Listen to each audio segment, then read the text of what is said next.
Ezra 3వ అధ్యాయము.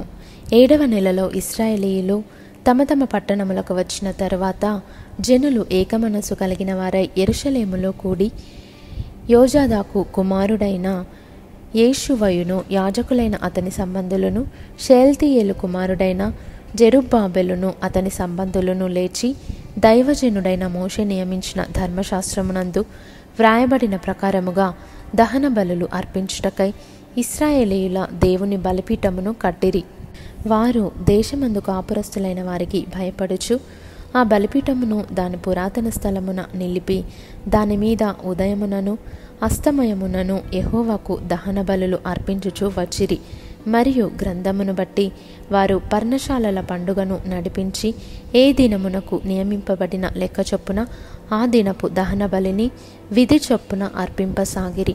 తరువాత నిత్యమైన దహన బలిని అమావాస్యలకును యెహోవా యొక్క నియామకమైన పండుగలకును ప్రతిష్ఠితమైన దహన బలులను ఒక్కొక్కడు తెచ్చిన స్వేచ్ఛార్పణలను అర్పించుచు వచ్చిరి.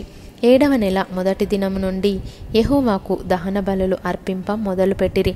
అయితే యెహోవా మందిరం యొక్క పునాది అప్పటికి ఇంకను వేయబడలేదు. మరియు వారు కాసెవారికిని వడ్రవారికిని ద్రవ్యమునిచ్చిరి. అదియుగాక పారసీక దేశపు రాజైన కోరెషు తమకు సెలవిచ్చినట్లు దేవదారు మ్రాణులను లెబానోను నుండి సముద్రము మీద యొప్పే పట్టణమునకు తెప్పించుటకు సీదోనీయులకును తూరు వారికిని భోజన పదార్థములను పానమును నూనెను ఇచ్చిరి.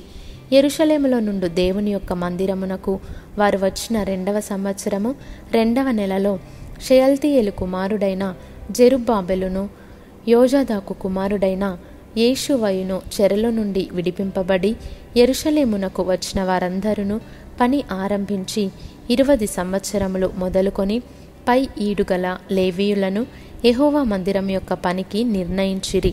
యేషువయు అతని కుమారులను అతని సహోదరులను కద్మియేలును అతని కుమారులను హోదవ్య కుమారులను హేనాదాదు కుమారులను వారి కుమారులను లేవీయులైన వారి బంధువులను దేవుని మందిరంలో పనివారి చేత పనిచేయించుటకు నియమింపబడిరి.